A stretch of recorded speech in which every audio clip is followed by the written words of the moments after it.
Bem-vindos a mais um Clássicos Nerd, e este que vos fala é Luiz Eduardo. Eu, como sempre, trazendo sempre questões nerds para vocês, meus amiguinhos do coração. Que merda que eu falei agora. Bem, eu agora vou falar sobre uma animação que eu já tinha comentado no Instagram. Eu vou começar sempre a colocar imagens no Instagram. Aqueles que forem realmente querer saber alguma coisa sobre Clássicos Nerds, procurem lá no Instagram, Middle Japan, metade, Japão, sabe, aquela coisa. E eu vou falar hoje sobre Batman do futuro. Batman do futuro, muita gente às vezes fica uma cara meio torta para Batman do futuro, mas eu sinceramente gostei muito dessa série clássica e maravilhosa, criada, assim como várias outras, por Bruce Timm. Se você for ver, Batman do futuro é interligado com histórias como o Batman clássico, que surgiu através do Bruce Timm, o Batman e Robin, as aventuras de Batman e Robin, que é a união dos personagens e tudo mais, começa a surgir uma família de super-heróis ali. O Superman, o desenho também que surgiu do mesmo do Bruce Timm. Liga da Justiça Sem Limites. Aí a gente já chega em Batman do Futuro e duas variações que na verdade não foram tão interligadas assim com o universo de Batman do Futuro, que foi Super Choque e Projeto Zeta. Na verdade, você pode ver que o personagem Terry McGinnis, ele se interliga com pelo menos cada um dos universos de quadrinhos que eu acabei de citar, relativos a animações. Lembrando que Batman do Futuro, ou Batman Beyond, que é o mais correto, é uma animação que foi feita primeiro para animação mesmo. Não houve nenhum, assim como a Arlequina do Batman se tornou uma personagem fixa do elenco dos quadrinhos da DC por conta do desenho do Bruce Timm. Inicialmente era para a Arlequina ser só uma personagem que apareceu uma vez e ia acabar. Mas não sei o que deu no Bruce Timm, ele quis colocar mais vezes. Os episódios que apareceu a Arlequina começou a ficar maior, assim, ela tinha maior importância, ela tinha realmente um relacionamento com o Coringa, apesar de ser um cara abusivo com ela, e até mesmo uma amizade que surgiu com a Ara Venenosa. Mas nós estamos aqui para falar sobre Batman do Futuro, não sobre a Arlequina. Primeiro você tem que saber que Batman do Futuro se passa depois do Cavaleiro das Trevas se aposentar. O que eu acho até legal, porque apesar de Batman Cavaleiro das Trevas, o quadrinho original, que também se tornou uma animação baseada em 2 filmes, Batman do Futuro ele utiliza mais um estilo meio gótico, meio punk, assim, umas coisas techno, e é legal isso porque tem mais a ver com o mundo que a gente imagina. Batman Cavaleiro das Trevas é bom, do Frank Miller, lógico, mas ter mais de uma opção e ver como que funciona é bem legal, e mesmo porque eu acho que é bem mais fiel ao Batman, porque ele pelo menos aqueles que acreditam que o Batman é uma pessoa impossível de ser vencida, porque ele nunca utiliza arma. Por que eu estou falando disso? Vamos já começar pela história de Batman do Futuro. A história de Batman do Futuro não começa com o personagem principal da história, que seria Terry McGinnis. Começa com Bruce Wayne mesmo, ainda como Batman, utilizando-se de uma roupa especial que ele havia projetado exatamente para auxiliá-lo no combate ao crime, depois de tantas lutas e tudo mais. Beleza. Aí o que acontece?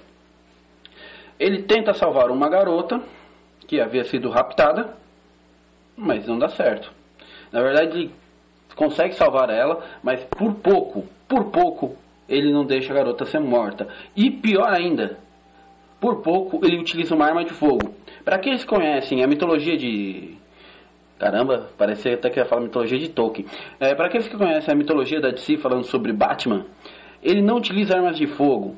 Isso é um fato traumático que criou a personalidade dele, sendo um artista marcial tentando compensar isso de diversos modos. Qualquer dia eu falo uma história até que eu tinha pegado e comprado, desenhada pelo Craig Capullo, que é sensacional. Mas, na verdade, eu acho que nem era pelo Craig Capullo. Aí o que acontece? Passam-se os anos, o Batman se aposentou, e com isso Gotham se tornou, ao mesmo tempo que um lugar maravilhoso, se tornou uma merda. Por quê? Porque começaram a surgir várias gangues, vários grupos de malfeitores, traficantes, grupos de gangues baseadas no Coringa, chamada Jokers. Existem também cultos ao Cobra, que é uma seita que surgiu nessa história. Se eu tiver certo, a seita do Cobra, eu ainda tenho que pesquisar sobre isso, mas a seita do Cobra acho que também foi criada para os quadrinhos da DC pelo Batman do Futuro. Então você vê que realmente... E nós acompanhamos quem? Um personagem principal chamado... Agora sim a gente vê ele. Terry McGinnis. Terry McGinnis é um garoto de pais separados, ao qual ele convive mais com seu pai. Mas como todo bom adolescente ou jovem, ele é um cara problemático. Mas não um cara problemático ruim, um cara problemático bom. Aí o que acontece? Em determinado momento, ele, sem querer, esbarra com Bruce Wayne. Ele, entre aspas, descobre um segredinho de Bruce Wayne. É meio complicado explicar como é que é, mas a maneira que o Bruce Timm conseguiu encaixar isso na história ficou de uma maneira tão legal que, mesmo sendo algo muito simples, deixou muito bem colocada essa história. Depois eu falo melhor sobre isso. Além disso, Terry McGinnis é filho de um homem que trabalha para as empresas Wayne Powers. Powers é o sócio de Bruce Wayne, e ele está querendo ter todos os poderes sobre a empresa Wayne. Só que o pai de Terry McGinnis descobre umas merdas, e ele é morto em retaliação por conta disso. Uma das coisas que vocês têm que aprender sobre quadrinhos é: o super-herói ele só se torna um super-herói quando um fato traumático ocorre com ele. Uma das cenas mais legais desse episódio, que surge o Batman do futuro, o novo Batman, que é o Terry McGinnis, é exatamente o momento em que o Terry McGinnis chega na casa, vê que a casa foi completamente devastada por Jokers. Primeiramente ele acredita que foi a culpa dele, mas depois ele descobre que talvez tenha sido mais relação ao que o pai dele estava tentando encontrar e enfrentar. Bem,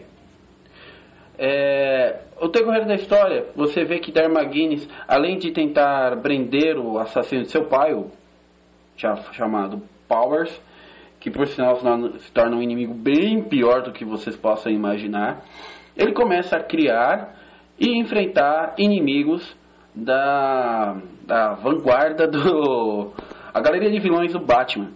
Entre os caras que ele já teve que enfrentar, Mr. Freeze. Quem não conhece Mr. Freeze? A Gangue Real. Que a Gangue Real, na verdade, surgiu também, pelo que eu sei, aí no Batman do Futuro. E foi introduzida no universo de quadrinhos e outras coisas.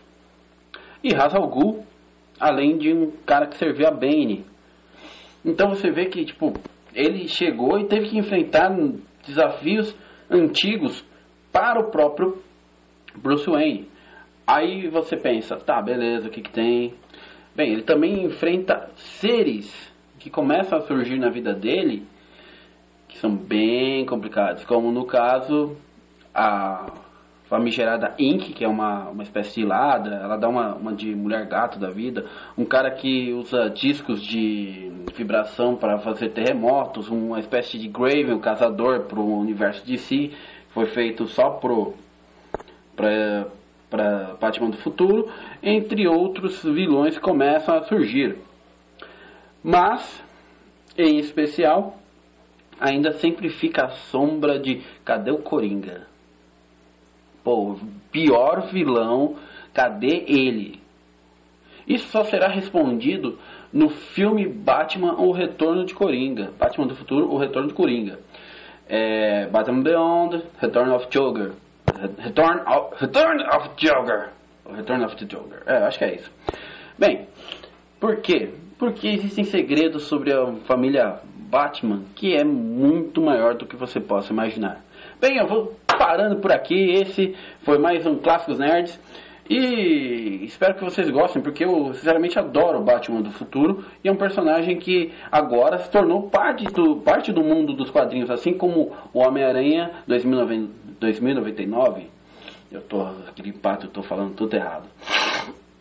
Eu odeio isso. Bem, agora, como de costume, só um detalhe. O próximo vídeo que eu vou falar é sobre um filme. E um filme de terror. E ao mesmo tempo terror espacial. Você deve estar achando que vai ser uma merda? Não. Alien, o Oitavo Passageiro. Esse é um dos filmes que eu mais gosto da franquia.